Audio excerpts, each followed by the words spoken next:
Can I be blunt? Are you short tender in a personal account? Excuse me?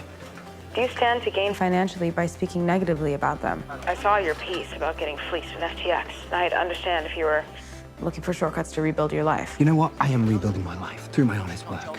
Hello, I'm Debs Taylor and I'm a trainer at Financial Edge. Now, I'm going to be reviewing episodes 2 and 3 of the latest season of Industry. I'll be seeing what we can learn about finance from those episodes and, of course, explaining some of the financial jargon. So, let's dive in.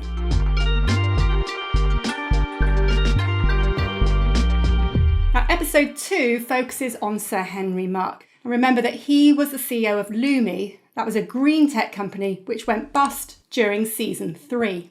Unfortunately, Henry's fortunes haven't improved, and the episode starts with him seeking election as a Conservative MP, but he loses out to the Labour candidate. Now, this triggers a decline in his mental health, and much of the episode show how this unravels during his 40th birthday celebrations. The one bright spot for Henry is when Whitney approaches him with a rather intriguing job offer. Men like us. You want something you don't have. I want everything you have already. That's all the fraternity we need. My wife suggested you wanted to offer me some small, non-exec role at Tender. We were in the process of doing an executive parade for CEO, but I convinced my board we could expedite it. Move fast and break things is fine for the first decade of a company, but longevity in Britain is about access. I'm building a one-stop shop.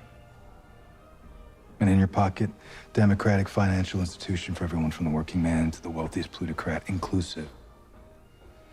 Call it a bank would be to undersell it. It's a bank killer. And I need a partner. A native partner. CEO can triangulate our political and media message. You started your rehabilitation in politics. I want you to finish it with me.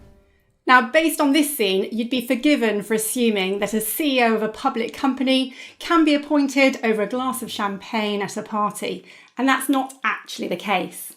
Although it's not unusual for networking to play a role in identifying candidates, UK public companies like Tender are required to have corporate governance processes for director appointments. Now, this starts with a nominations committee, which includes executive and non-executive directors, and they'll identify and interview potential candidates.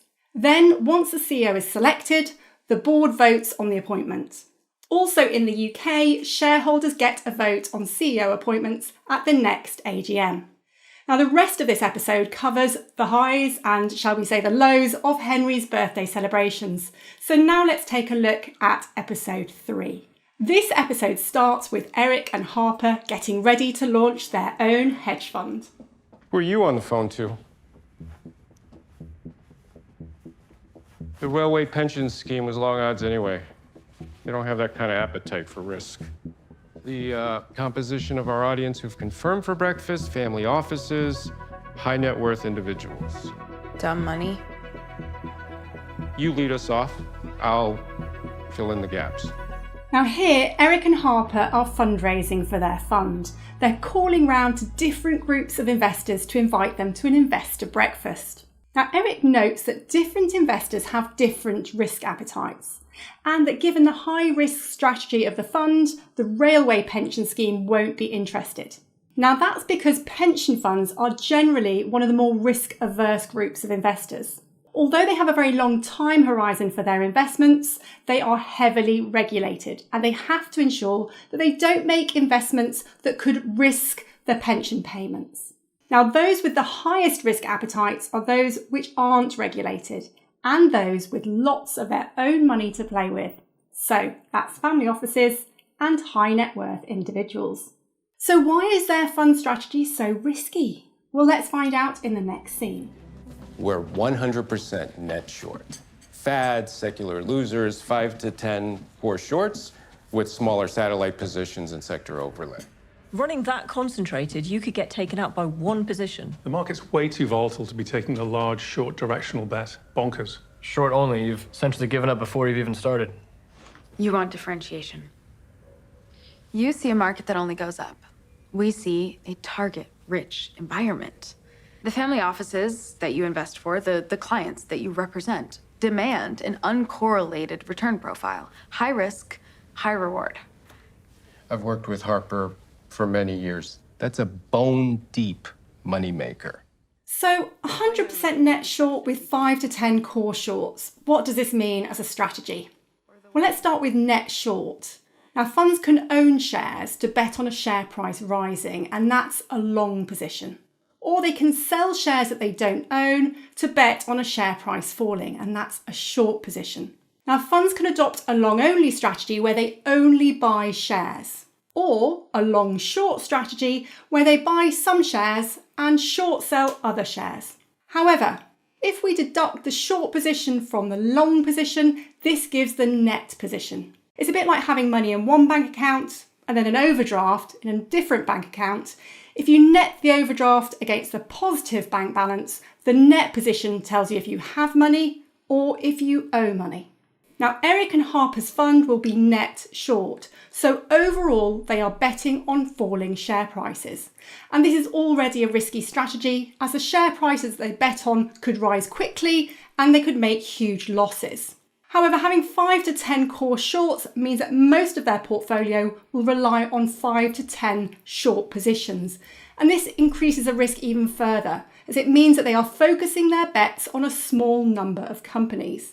Now, this is what we mean by concentration risk, because the portfolio is so concentrated on those bets. If one of those bets goes really wrong, the losses could wipe out the whole fund.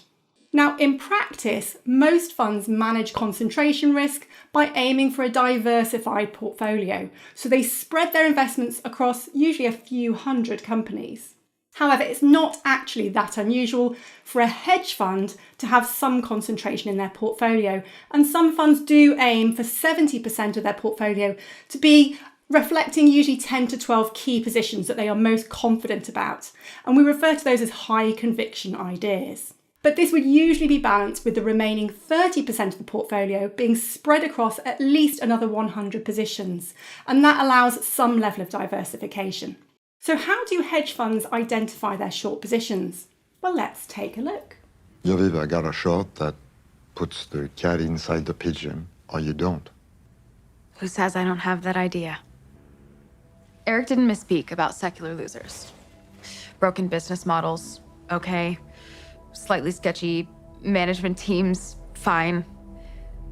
But my real passion lies with finding dead men walking, where the base case is a total reevaluation and a re-rating of the equity story. Now, identifying shorts requires really detailed, often forensic analysis of data, as you're looking for companies which are overvalued by the market, and you need hard evidence why they're overvalued, not just a hunch. Now, Harper highlights that some of the classic short opportunities involve looking for companies that have historically performed well and where the market hasn't yet recognised deteriorating performance.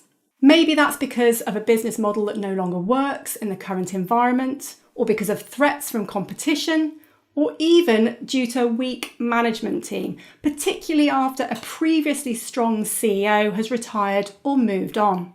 But Harper says she is looking for dead men walking. Here she means companies where the outside appearance completely masks a business which is failing, and the market doesn't yet realise it. Now, Harper believes that tender will fail because their core offering involves providing payment processing to businesses which are now restricted by regulation in many regions. Yet the market is giving it a high valuation as a high growth stock. So how easy is it to pull off a successful short position?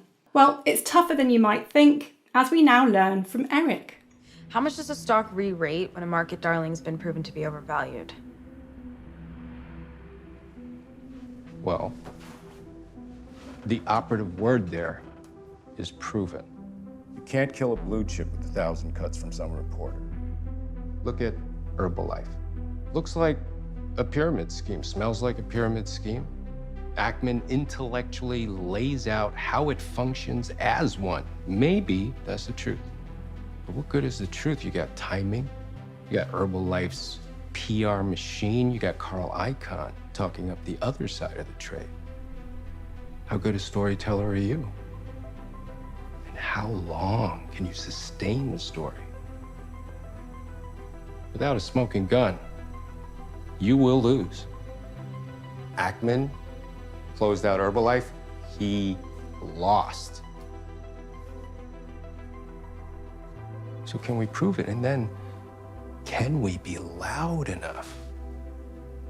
Short-only work is ugly. Hard, investigative. It's anti-status quo. Anti-establishment. Anti-power. Which part of that is meant to be a problem for us? This is my favourite scene in the whole episode, as Eric tells the true story of the Herbal Life short. Now, it involves Bill Ackman, a well-known hedge fund manager that runs the fund Pershing Square, who took a $1 billion short position, that's right, $1 billion short position, in a company called Herbal Life. Now, he took this bet as he identified that the company operated as a pyramid scheme, known as a multi-level marketing scheme. Now, growth of these types of companies rely on new joiners to the scheme at the bottom, funding those at the top of the pyramid, rather than the company relying on growth in sales and profits to bring in more cash each year. Now, clearly, a pyramid scheme will eventually run out of new members, and then growth will stall. Now, Bill Ackman revealed his position to the market and provided evidence of the pyramid scheme. But even if he was factually accurate, he didn't manage to convince the market. And that's because Herbalife had a fantastic PR machine and, importantly, another influential investor, Carl Icahn, bought additional shares in the company, and that put upwards pressure on the share price. In this situation, the winner is the investor who can convince the market, and to a certain extent, who has the deepest pockets to back up their views. So it becomes less about who is factually correct and more about who can influence the market.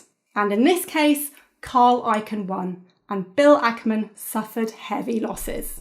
Now, let's find a bit more about the evidence for tender being a short opportunity. When you sent me that email about tender, you piqued my interest. And you know what I'm like, I couldn't stop looking. Must and would never. Tender's IPO deck from 2 years ago, compare it to their annual reports. What am I looking at? They use euphemisms about the kind of payments they're processing. Emotional content is porn, gaming is gambling. Clearly, that is a key source of their revenue back then. But since the IPO and over the next 5 years, the EMEA region is maturing into a key driver of their growth. And that's not possible? No, I'm not saying it's not possible for EMEA acquisitions to drive growth. I'm saying that this constant erratic evolution of their strategy isn't even slightly reflected in their projections. So much risk isn't baked into the share price. So why does Sweet Pea care about Tender's sources of revenue? Well, for any investor, understanding the different revenue streams is key to understanding how those revenue streams will grow. We often refer to these as revenue splits, as we're splitting the revenue into each stream. And public companies disclose these revenue splits in their results. And that helps investors to track how each stream is growing over time. Now here it seems that Tender has changed how they label their revenue streams since their IPO. And that is to conceal their reliance on payments from the porn industry and the gaming industry. Now companies that change how they label and group their revenue streams without a significant change to their business model, well, that can be a huge red flag to investors, as it can be a way of concealing poor underlying performance, or in this case, concealing where their revenues are actually coming from. Now, a hunch isn't enough to place a short position, so the next step for Harper and Sweet Pea is to find hard evidence to support their hypothesis. You girls okay? So I get a ton of emails from various payment sites in Africa. That's the graph, really. The amount. Lots of attachments. Can you show me one attachment? Sure. It's transactions. Yeah. How do you know? What do you do with them? Well, it's loads of transactions at different price points. I collate them and bucket them. It's not all that taxing like. Don't put yourself down. Work is work. So anywhere between £0 and £12 gets labelled PZ202, whereas between 12 and 80 gets PZ303, 80 and 200, 200 and 500, it goes on. Then those buckets populate a new spreadsheet here. I'm just popping out, Jeffrey, love. He's not building the charts in Tender's earnings report. Jeffrey, do you mind if I just note some of those codes down? In this scene, Harper and Sweet Pea are conducting what analysts describe as a site visit. They're visiting the company's office to see for themselves what the company is actually doing. And what they find is an employee at a residential address who is sorting transactions by price rather than by the underlying service, so that Tender can then present their revenue splits to investors without referencing porn or gambling. Now, this site visit is providing evidential data for the short position. It's no longer just a hunch. They now have hard evidence to support their view. Now, they will likely choose to make this information public to help convince the market that the company is still reliant on the porn and gaming industry and is therefore being overvalued by the market. Now, pursuing an approach where you make your short position and your evidence public to the market is referred to as an activist short strategy. And it's not uncommon for hedge funds to conduct site visits as part of this strategy. Muddy Waters, for example, is a well-known activist short fund that has previously used site visits of factories in China, for example, to provide evidence of low activity levels to support their thesis on companies. So, how confident is Harper now about taking a short position in Tender? Well, she needs to be very confident, as we're about to find out. I genuinely feel like I'm losing my grip on reality. Pierre called. Good news is thinks Tender, at the very least, feels toppy. Bad news is he wants quite specific terms and structure. How aggressive? He wants a first loss arrangement. Pierre acts as guarantor. I put up $10 million. He puts up 90. But the first 10 million the fund loses is my 10 million. Depending on how our main position performed, might have to liquidate my family office, my girl's inheritance. So here we find out that they have an investor, Pierre, who is happy to invest in Eric and Harper's fund. But he has specified that he wants a first loss capital arrangement. Now this means that Eric has to invest a certain amount of his own capital, in this case $10 million, and Pierre then adds his own to this. Now any losses which are incurred by the fund would first be absorbed by Eric's capital. So Pierre would only take a hit if losses exceed $10 million. Now, this is a useful way of risk sharing, particularly for a new fund without a track record, as the investor is protected from a certain level of losses. It's also a great way of an investor ensuring that the fund manager has skin in the game, as their own capital is at risk. So they're more likely to take riskier positions only when they have strong conviction over them. However, there usually needs to be some compensation for managers to accept this first loss arrangement. And in the real world, they're usually accompanied by much higher performance fees for the fund manager. So although they take a greater share of losses, they also get better fees when the fund performs well.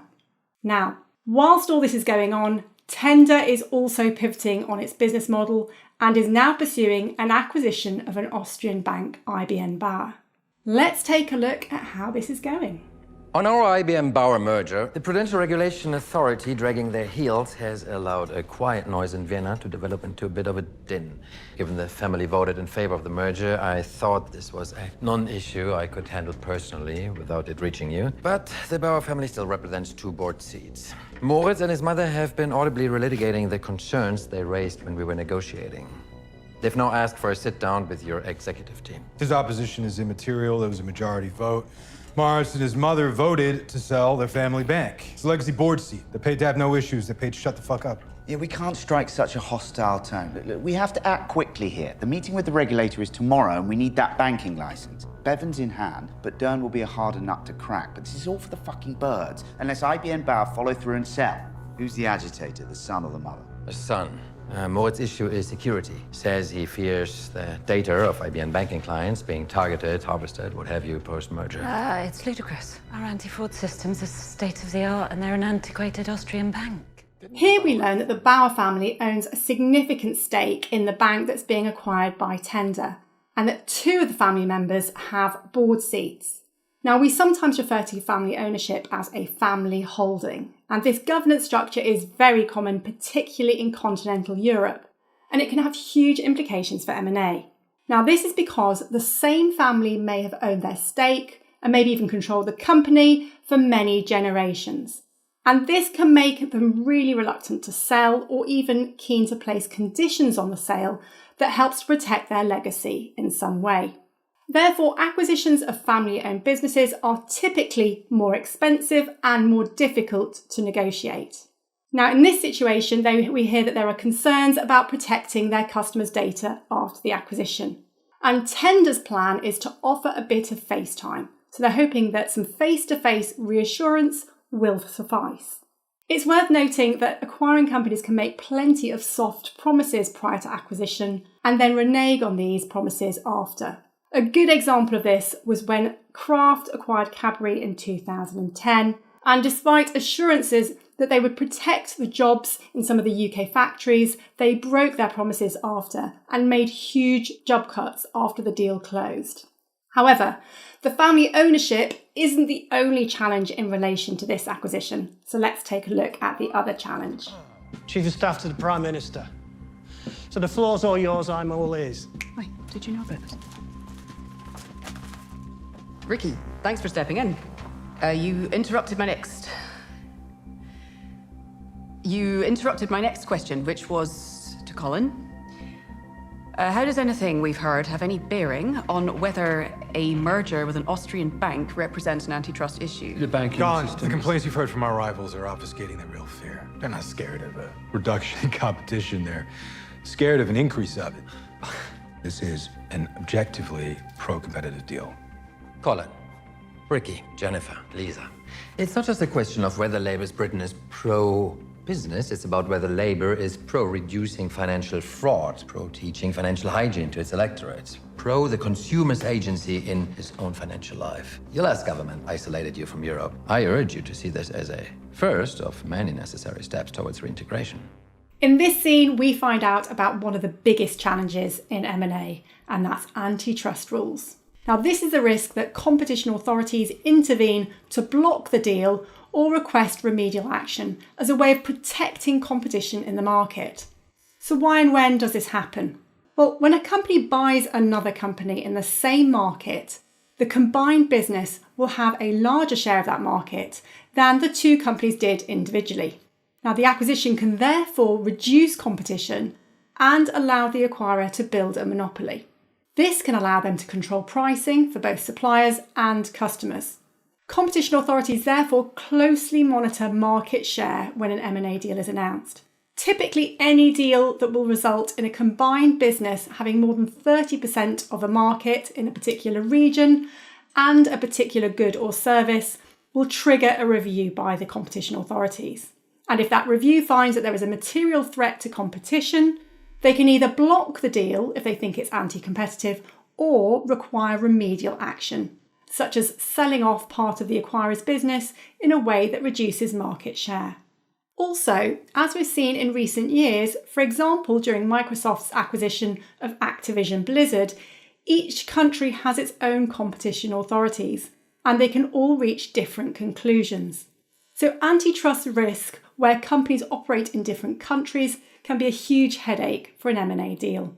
Having said all that, I think it's questionable whether a UK payments processor acquiring a European bank would cause competition concerns, as they operate in different geographies and also provide slightly different services.